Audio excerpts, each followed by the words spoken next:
I just watched Demon Slayer Infinity Castle in the theaters on IMAX, and it was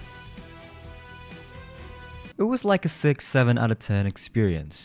I came in wanting to love this movie, but I ended up just liking it, and that's a little bittersweet for me. So let's talk about it.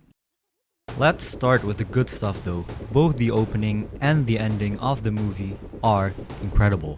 Like how they start the movie and how they close it out, it's actually one of the most cinematic parts of the movie, when they're going through all the Hashiras and other members of the Demon Slayer Corps, showing how each of them deal with the situation. It showed that everyone plays a role here.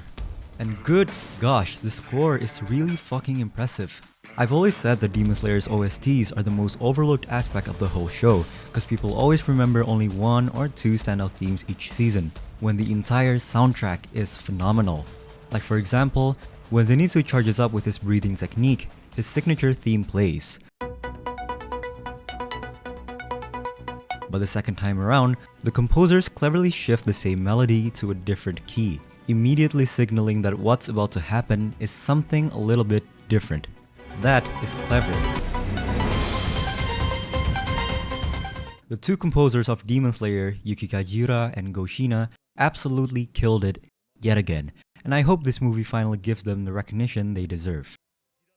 I want to get into the fights because this film basically has three major battles, right? While the last one is almost perfect, the first two are unfortunately very problematic. The big issue for me is the flow of those fights. Whenever things get intense, the movie just cuts to these flashbacks, backstories thrown in at the worst possible times, and there are just too many of them. Like, I don't mind flashbacks in general, but when they are overdone and poorly timed, it ruins the momentum. Not only that, but some of those flashbacks literally have the same point as the previous one and don't add anything new. This movie also eventually runs into the Naruto trouble, where we get a flashback within a flashback. Ridiculous, right? I know. Honestly, I think it is the fatal flaw of this movie. It's so unnecessary. But here's the thing, I've read the Demon Slayer manga years ago, so I knew flashbacks were part of this section of the story, but reading it didn't bother me nearly as much.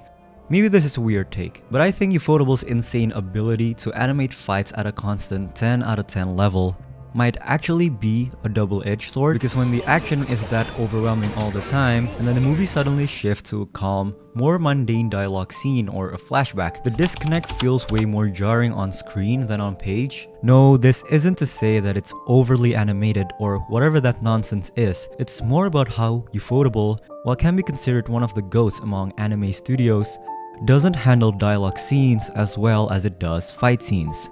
And that ties into my other complaint. This movie feels bloated.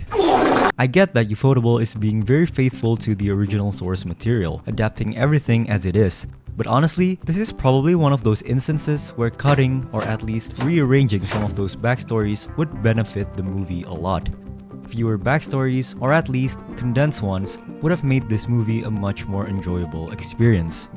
I would have disliked this movie even more if they had dragged this issue out until the end. But thankfully, they didn't. Because the third act of this movie was something else. The third act, in fact, is becoming one of my favorite pieces? Is that the word I'm looking for? Of the anime. It's undeniably one of the most well-crafted climaxes I've seen in a shonen movie.